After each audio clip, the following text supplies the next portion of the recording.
So, gagayam kan kakabsat. Amoy detoy, dadakkel nga silsili. So, tikman natin mamaya kung maanghang. Kakain po tayo nito. Parang magkakaroon pa ng anghang si Inang. So, ngayon, ang luto nito ay ipapaksi natin. Ilocano style. Yan.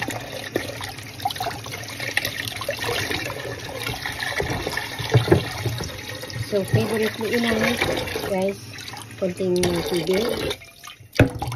So, putulin natin yung medyo maitim-itim.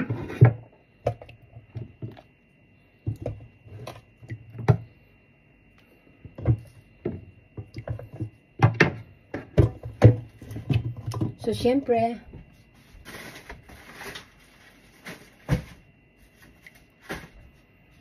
with luya. And I love it with garlic. And of course, suka. Marami tayong suka, guys, kasi marami akong ginawang suka. So, ang suka ko ay homemade suka. Ayan, marami.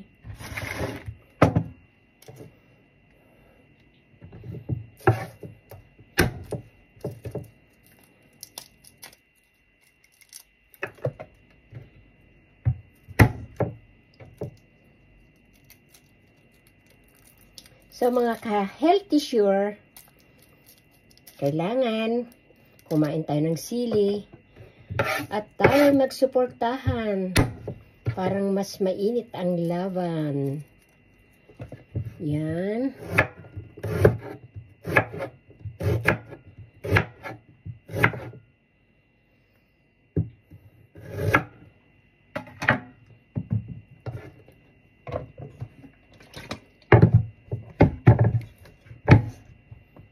Masyadong mahaba to.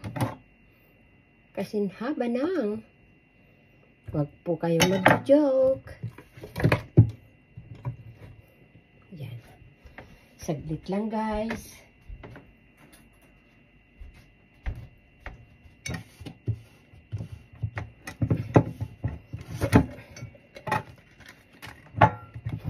Suka ng mansanas. Ginagawa ko kasi ito ng apple cider. Ayan, guys, maraming Mother Earth. Hindi Mother Earth. Mother of all vinegar. Pwede ba yun? So. Lalagyan ko rin siya ng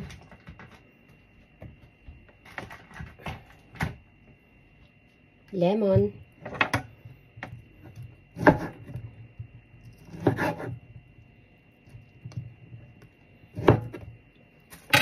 Para wala na kayong problema. So, konting asin. Asin. Pampaalat, pampalasa. At paminta. Ayan. Paminta. So guys, iluto na natin. See you later.